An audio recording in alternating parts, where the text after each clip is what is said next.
Assalamualaikum warahmatullahi wabarakatuh. Apa kabar teman-teman semua? Alhamdulillah kita telah berada di bulan Rabiul Awal. Bulan Rabiul Awal ini merupakan bulan yang istimewa. Bagaimana tidak, pada bulan ini manusia terbaik, hamba Allah dan utusan Allah termulia dilahirkan di dunia. Pada 1400 abad yang lalu, tepatnya pada hari Senin 12 Rabiul Awal 576 Masehi, baginda Nabi Muhammad SAW dilahirkan dari pasangan Sayyid Abdullah dan Sayyidah Aminah radhiyallahu anhuma. Setiap tahun hari kelahirannya dirayakan oleh umat muslim di seluruh penjuru dunia. Berbagai acara mulai di tingkat desa hingga istana menyelenggarakan perayaan Maulid. Lantas, bagaimana pendapat para ulama 4 mazhab mengenai tradisi perayaan Maulid ini? Al-Imam As-Suyuti dari kalangan ulama Syafi'iyah mengatakan, "Wa minal bid'il hasanatil lati yusabu alaihi sihabuha lima fihi min ta'zimi qadrin Nabi sallallahu alaihi wasallam wa idharil farahi wal istibsyari bi maulidihi syarif."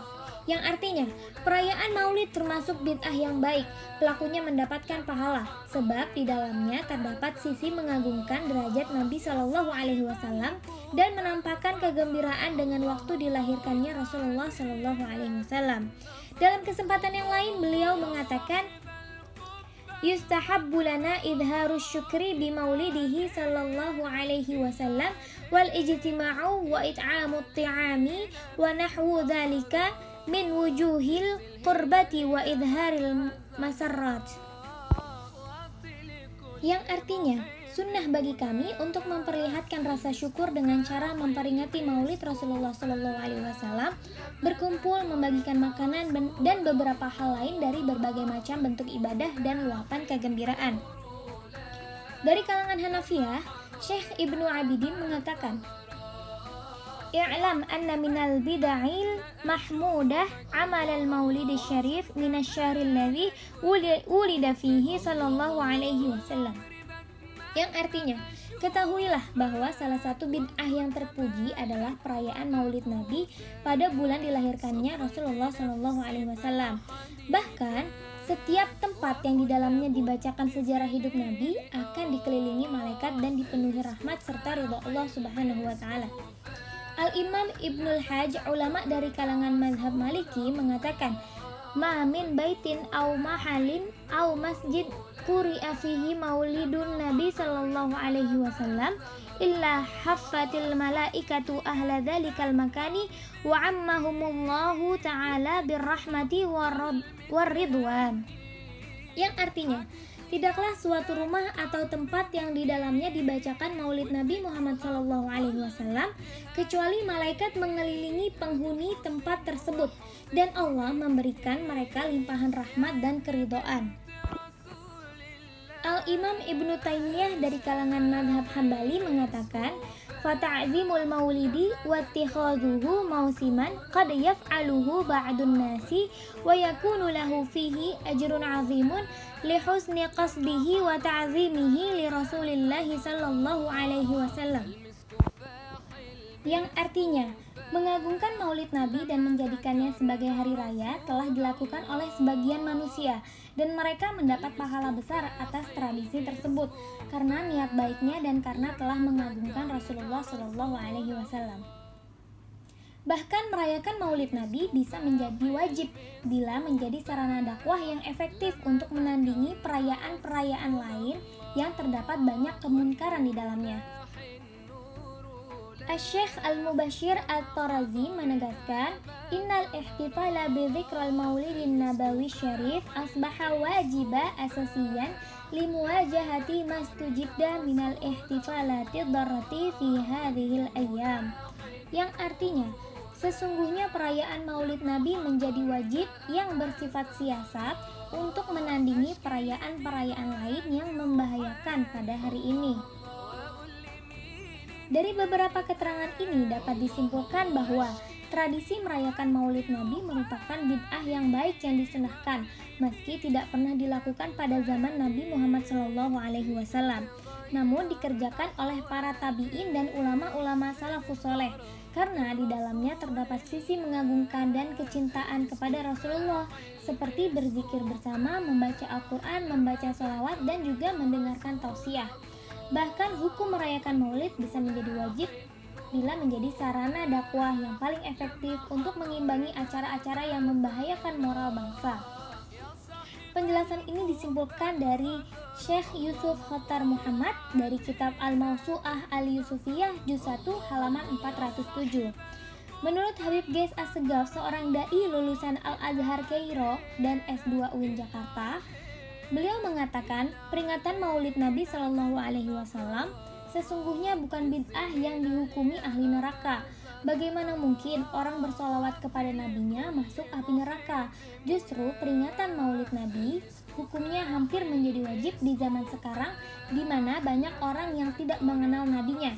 Apalagi umat Islam di zaman sekarang banyak yang kehilangan makna dan hakikat hidupnya. Dalam perayaan Maulid Nabi, disitulah dapat meningkatkan kecintaan kita kepada beliau, mengingatkan kembali untuk selalu melaksanakan sunnah-sunnah Nabi Muhammad SAW. Sebagian Muslim mengaku mencintai Nabi karena selalu merayakan kelahirannya. Sebagian yang lain mengaku mencintai Nabi karena selalu melaksanakan sunnahnya. Mereka tentu jauh lebih baik dari orang yang tidak mencintai Nabi, tidak merayakan kelahirannya, dan tidak melaksanakan sunnahnya.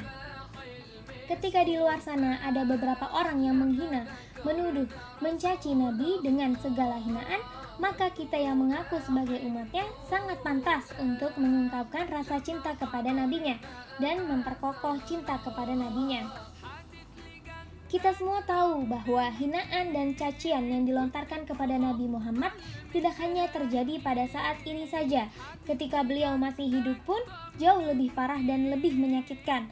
Namun ada juga yang mengakui kemuliaan akhlaknya, mengagumi sikap kepemimpinannya dan juga kelembutan hatinya. Maka dari itu, Nabi Muhammad SAW adalah orang yang paling berpengaruh di dunia. Jika kita sebagai seorang muslim mencintai Nabi Muhammad, maka kita harus membuktikan kecintaan tersebut. Bukti cinta kepada Nabi diantaranya yaitu yang pertama, berkeinginan kuat untuk bertemu dan berkumpul bersama dengan Nabi Muhammad SAW. Bagi muslim generasi setelah sahabat termasuk generasi sekarang yang tidak memiliki kesempatan untuk bertemu dengan Nabi Muhammad, meski berharap agar dikumpulkan bersama Nabi di Jannah Firdaus yang Allah janjikan kepada orang-orang saleh dan muttaqin, yakni dengan cara melaksanakan perintah Allah Subhanahu wa Ta'ala dan menjauhi segala larangannya. Kedua, menaati beliau dengan menjalankan sunnahnya dan mengikuti setiap ajarannya. Allah Subhanahu wa Ta'ala menegaskan, dengan menaati Nabi berarti telah menaati Allah. Melaksanakan sunnah Nabi memiliki keistimewaan dan memberi kebahagiaan tersendiri. Selain merasa dekat dengan Nabi, secara saintis sunnah-sunnah Nabi memiliki efek menyehatkan. Sholat tahajud misalnya, sebuah penelitian membuktikan bahwa aktivitas selepas bangun tidur pada waktu sepertiga malam, kira-kira jam 2 sampai jam 4, dapat memberikan manfaat yang sangat besar bagi kesehatan. Sholat tahajud menjadi terapi pengobatan terbaik dari berbagai macam penyakit. Karena itu, orang-orang yang membiasakan diri untuk tahajud akan memiliki daya tahan tubuh sehingga tak mudah terserang penyakit. Nabi Shallallahu Alaihi Wasallam bersabda, "Dirikanlah sholat malam karena itu adalah tradisi orang-orang soleh sebelum kalian. Sarana mendekatkan diri kepada Allah, pencegah dari perbuatan dosa, penghapus kesalahan, dan pencegah segala macam penyakit dari tubuh." Hadis riwayat Tirmizi. Ketiga, memperbanyak sholawat kepadanya. Nabi Muhammad SAW bersabda, "Barang siapa bersalawat kepadaku sekali, niscaya Allah bersalawat atasnya 10 kali." Hadis riwayat Muslim. Allah Subhanahu wa Ta'ala senantiasa melindungi dan merahmati mereka yang bersalawat kepada Nabi. Bahkan dengan memperbanyak salawat, mempermudah setiap urusan dunia. Keempat, mencintai orang-orang yang dicintai Nabi. Jika Nabi Muhammad SAW mencintai para sahabatnya seperti Abu Bakar, Umar, Utsman, Ali, dan lain-lain, serta para istri dan keturunannya, sudah sepatutnya seorang muslim untuk mencintai mereka. Yang kelima yaitu mengikuti akhlaknya. Tidak dapat dipungkiri bahwa Nabi Muhammad SAW memiliki akhlak yang mulia. Firman Allah Subhanahu wa taala dalam Al-Qur'an surah Al-Qalam ayat 4 berbunyi, "Wa innaka la'ala khuluqin 'azim", yang artinya, dan sesungguhnya engkau wahai Muhammad berakhlak yang agung. Salah satu tugas Nabi diutus yaitu untuk menyempurnakan akhlak. Nabi Muhammad SAW bersabda, "Innama bu'istu liutammima makarimal akhlak", yang artinya, sesungguhnya aku diutus untuk menyempurnakan akhlak. Hadis riwayat Bukhari. Bukti-bukti cinta ini perlu diimplementasikan dalam kehidupan sehari-hari setiap muslim. Keluhuran akhlak beliau dapat menjadi standar dasar akhlak yang harus dimiliki. Dengan menunjukkan bukti mencintai Nabi, semoga kelak kita semua dikumpulkan bersamanya di surga Allah Subhanahu wa taala. Amin amin amin ya rabbal alamin. Wassalamualaikum warahmatullahi wabarakatuh.